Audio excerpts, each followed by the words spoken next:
Mister पाठक के कहने पर और माया के गुस्से की वजह से आसी आज होटल नहीं गई थी और आज वे घर पर ही रहकर आराम कर रही थी, क्योंकि आराम करने को माया ने उससे कहा था। हालांकि माया भी खुद घर पर रुकना चाहती थी, पर आसी की जीत की वजह से उसे जाना पड़ा। इधर दूसरी तरफ होटल में आज वेद पर्सनली अपने होटल स्टाफ के हर एक मेंबर से मिल रहा था। होटल से रिलेटेड हर अच्छी और बुरी बातों के बारे में जानना चाहता था, जिससे उसे पता चल सके कि उसके होटल के स्टाफ यहाँ काम करने से खुश हैं या नहीं। उसने कभी होटल में काम करने वाले लोगों को एक एम्प्लॉय नहीं, बल्कि अपने होटल का हिस्सा समझकर देखता था, क्योंकि उनकी मेहनत के बगैर उसके होटल की ये पोजीशन नहीं होती। और वेद इस बात को दिल से मानता था। वही होटल के सब लोग भी वेद से बात करके बहुत ही खुश थे।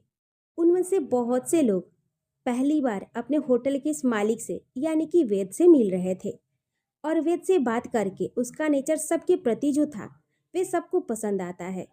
वेद सबकी तरफ एक नज़र देखता है और फिर मिस्टर पाठक को अपने पास बुलाकर कहता है, मिस्टर पाठक, हमारे होटल को इस साल काफ़ी अच्छा मुनाफा हुआ है और इस सब का क्रेडिट हमारे होटल स्टाफ को जाता है।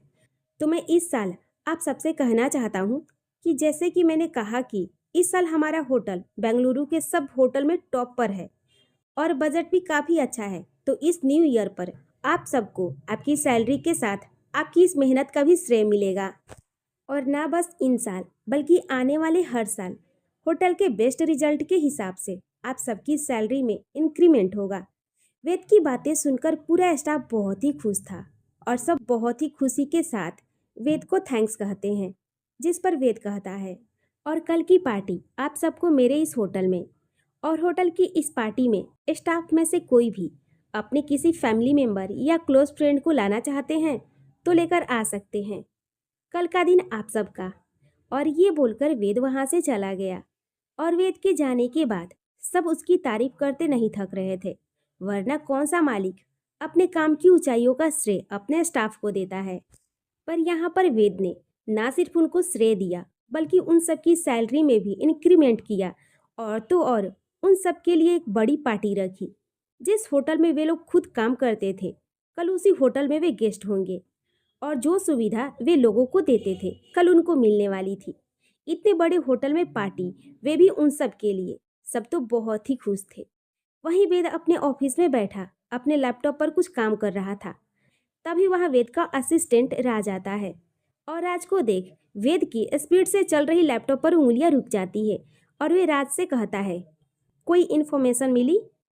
वेद का बस इतना कहना था कि राज कहता है, नो सर, मैम की कोई भी इन्फॉर्मेशन नहीं मिली। उस रात के बाद अगली सुबह ही वे होटल से चली गई थी, और ये बोल राज चुप हो जाता है। जो देख वेद कहता है, और राज फिर कहता है, और सर, आपने जो मैडम के लिए पैसे छोड़े थे वे भी शायद मैम ने नहीं लिए। और ये कहते हुए राज अपने हाथ में पकड़ा हुआ एक एनवलप वेद को देते हुए कहता है, ये आपके लिए है सर। राज की बात सुनकर वेद एक नज़र राज के हाथ में पकड़ा वे एनवलप लेता है, और उसे जब देखता है तो ये उसी होटल के एड्रेस से आया था जहाँ वे ठहरा हुआ था उस दिन आशिक के साथ। वेद फिर उस एनवलप को ओपन करता है और देखता है कि उसमें कुछ पैसे थे, और ये वही पैसे थे जो उसने आशी की ज़रूरत के लिए उस होटल के रिसेप्शन पर रखवाए थे, जिसे आशी ने ना लेकर उसे वापस भिजवा दिया था। और तभी वेद की नज़र उस एनवलप के अंदर रखे एक पेपर पर जाता है, जिसके साथ एक काली मोतियों जैसी किसी चीज़ पर जाता है। और उस चीज़ को देख वेद उसे अपने हाथों में लेता है, तो वे कुछ और नहीं, मंगलसूत्र था, जो उसने ही कोर्ट में शादी के बाद आशी को पहनाया था, जिसे आशी ने उसके दिए पैसे के साथ वापस कर दिया था। और साथ में एक पेपर था जिस पर कुछ लिखा था, और उस पेपर पर लिखे शब्द को पढ़कर वेद कुछ सोच ही नहीं पाया। पेपर पर कुछ इस तरह से लिखा था, आपने मेरे कहने पर मुझसे शादी की, उसके लिए शुक्रिया, पर अच्छा लगता अगर आपको जाना ही था तो सामने से बोलकर जाते, यूँ छुप कर नहीं। और इस शादी का सच भी आपने लेटर में ही लिख दिया है। तो अब आपकी अमानत आपको भेज रही हूँ, क्योंकि कॉन्ट्रैक्ट की शादी में आपका कोई भी हक नहीं होता सामने वाले की किसी भी चीज़ पर। इसलिए आपके पैसे और आपकी एक खास अमानत, जिसका आपकी नज़रों में कोई अहमियत नहीं था पर मेरी था, लेकिन वजह आपने देकर खुद ही ले ली। इसलिए इसे भी वापस कर रही हूँ, क्योंकि कॉन्ट्रैक्ट की किसी चीज़ पर मेरा कोई भी हक नहीं, फिर वे पैसे हो या मंगलसूत्र। मैं आपकी अमानत आपको लौटाकर यहाँ से जा रही हूँ। आपकी आरसी लिखने का हक तो नहीं दिया आपने मुझे, पर आपने कॉन्ट्रैक्ट वाइफ कहलाने का हक जरूर दे दिया है मुझे। इन शब्दों के साथ आसी ने अपना वे लेटर अपने उसी मंगलसूत्र के साथ उस पैसे वाले एनवलप में डाल दिया था और उसे दे दिया था, जिसे उसने वेद तक पहुंचाने की जिम्मेदारी दी थी। ये पढ़ने के साथ पता नहीं क्यों उसे आसी के लिए बुरा लगा कि क्यों उसने अपने फायदे के लिए आसी का इस्तेमाल किया। उसने कहीं ना कहीं आसी के साथ गलत किया था। इसका अंदाजा अब जाकर वेद को हो रहा था और अपनी गलती को समझ वेद की पकड़ अपने हाथों में पकड़े आसी के मंगलसूत्र पर कस गई। उसे अपने दिल में एक गिल्टी सा महसूस हो रहा था। वेद को बुरा लग रहा था उस लेटर को पढ़कर, और वे फिर भी शांत था। आखिर ऐसी कौन सी वजह थी जो वेद जैसे सुलझे और सबके लिए अच्छा सोचने वाले वेद को आसी के साथ कुछ नहीं करना पड़ता। ये उसकी मजबूरी ही थी जो उससे वे करवा गई, जो उसकी चाहत कभी भी नहीं थी। वेद उस लेटर को देखकर कहता है, 2 महीने बीत चुके हैं, बस 4 महीने और, उसके बाद तुम इस कॉन्ट्रैक्ट की शादी से हमेशा के लिए आज़ाद हो जाओगी।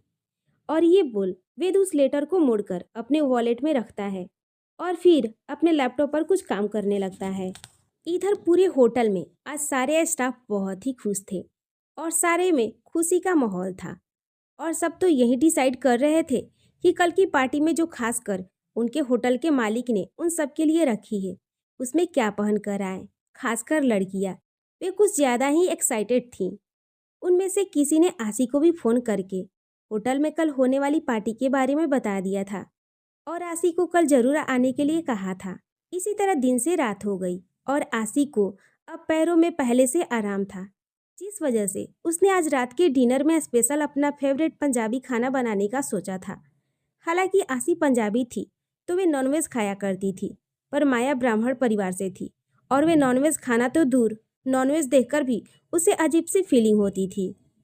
उसने आसी को कुछ भी खाने से मना नहीं किया था और ना अपनी पसंद उस पर थोपती थी, पर आसी को ये चीज़ पता थी कि माया उसकी खुशी के लिए कुछ नहीं कहती थी। इसलिए आसी ने भी अब नॉनवेज खाना छोड़ दिया था। आसी ने आज अपने पंजाब के फेमस छोले भटूरे बनाए थे। वे जानती थी कि माया को उसके हाथ के छोले भटूरे कितने पसंद थे। आसी ने छोले बनाकर रख लिए थे। अब बारी थी माया के उसके जॉब से वापस आने का, ताकि वे गर्मा गर्म भटूरे बनाए। आसी का इंतजार खत्म होता है और माया घर आती है और घर आते ही उसके नाक में खुशबू का एहसास होता है, जो समझ माया आसी से कहती है, तुम आज आराम करने वाली थी ना, फिर ये सब क्या है आसी? मैं अभी दाल चावल बना लेती ना। माया की बात सुनकर आसी कहती है, अच्छा मुझे सुना तुम बाद में लेना, पहले जल्दी से जाकर फ्रेश हो जाओ, तब तक मैं जल्दी से हमारे लिए गर्मा गर्म भटूरे बनाती हूँ। उसके बाद तुम्हें जो सुनाना होगा सुना सकती हो। और टेंशन मत लीजिए मोहतरमा, क्योंकि मेरे पैर का मुछ बिल्कुल भी ठीक है। यकीन ना हो तो देखो। और ये बोलकर आसी अपनी जगह पर गोल गोल घूमकर दिखा देती है। माया आसी की हरकत देखकर खुद को हंसने से रोक नहीं पाई और फिर सर हिलाते हुए वहां से चली गई। कुछ देर बाद वे दोनों बैठकर खाना खाती हैं और माया तो जैसे उस टेस्ट में खो ही गई थी। तभी आसी खाना खाते हुए माया से कहती है, सुनो ना माया, कल क्या तुम फ्री हो? अगर हाँ तो क्या कल तुम मेरे साथ होटल चलोगी? आसी के मुंह से होटल का जिक्र सुनकर माया के खाते हुए हाथ रुक जाते हैं और वे आसी की ओर देखते हुए कहती है, होटल? पर वे तो मैं हर रोज तुम्हें छोड़ने और लाने के लिए तो जाती ही हूँ, तो फिर इसमें पूछने वाली क्या बात है? माया की बात सुनकर आसी कहती है, अरे नहीं यार, वे क्या है ना, शायद हमारे होटल के मालिक जो है ना, वे आज स्टाफ से मिलने आए थे और उन्होंने कल हम सबके लिए उसी होटल में पार्टी रखी है जहां हम सब लोग काम करते हैं। मतलब कल के दिन हम लोग उस होटल के वर्कर नहीं बल्कि गेस्ट होंगे और हम सबको कहा है आने के लिए, और अपने साथ अपनी फैमिली मेम्बर और दोस्त किसी को भी साथ ले जा सकते हैं। और तुम तो जानती हो, परिवार के नाम पर तो मेरे पास कोई भी नहीं, और इस मामले में तो मेरे हाथ हमेशा से खाली थे। पर दोस्त, उस मामले में बहुत ही खुशकिस्मत इंसान हूँ, क्योंकि मेरे पास तुम जैसी दोस्त हो जो मेरे लिए मेरे परिवार से भी बहुत ऊपर है। ये बोलते वक्त आशी की आवाज़ पहले के मुताबिक धीमी हो चुकी थी और ये बात माया बखूबी समझ रही थी। उसने आज तक आशी से उसके बारे में कुछ भी नहीं पूछा था, क्योंकि आशी को देखकर वे इतना तो समझ गई थी कि आशी की ज़िंदगी में कुछ तो ऐसा हुआ था जो आशी आज यहाँ थी। जिस हाल में आशी यहाँ आई थी, पर वे नहीं चाहती थी कि उसके कुछ भी पूछने की वजह से आशी को बुरा लगे। वे बस यही चाहती थी कि आशी को जब भी ठीक लगेगा वे उसे अपनी ज़िंदगी की असलियत ज़रूर बता देगी और तब तक वे उसका इंतज़ार करेगी। माया अपनी जगह से उठकर आशी के पास जाती है और उसके पीछे से खड़े होकर उसके गले लगकर कहती है, तुम इस बकबक मशीन, कल की पार्टी में हमें क्या पहनकर जाना है? मतलब इंडियन या वेस्टर्न? माया की बात सुनकर आशी उसे देखने लगती है। जो देख माया आशी की ओर देखकर अपनी आई ब्लिंक करते हुए कहती है, अरे यार, ऐसे क्या देख रही हो? सही ही तो कह रही हूँ। अब इतनी बड़ी पार्टी है तो उसमें अच्छे से तैयार होकर तो जाना पड़ता है। अरे कुछ ना सही, कुछ एक अच्छी अच्छी सेल्फी तो ले ही सकते हैं वहाँ।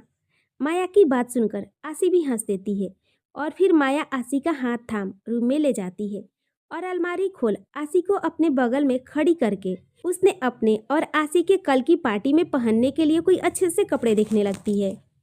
दोनों को मिले अभी बस 2 महीने ही हुए थे और इन 2 महीनों में आशी और माया बहुत ही अच्छी दोस्त बन गई थी। और माया तो आशी का अपनी छोटी बहन की तरह ख्याल रखती थी, क्योंकि उसके हिसाब से आशी में बचपना बहुत ही था।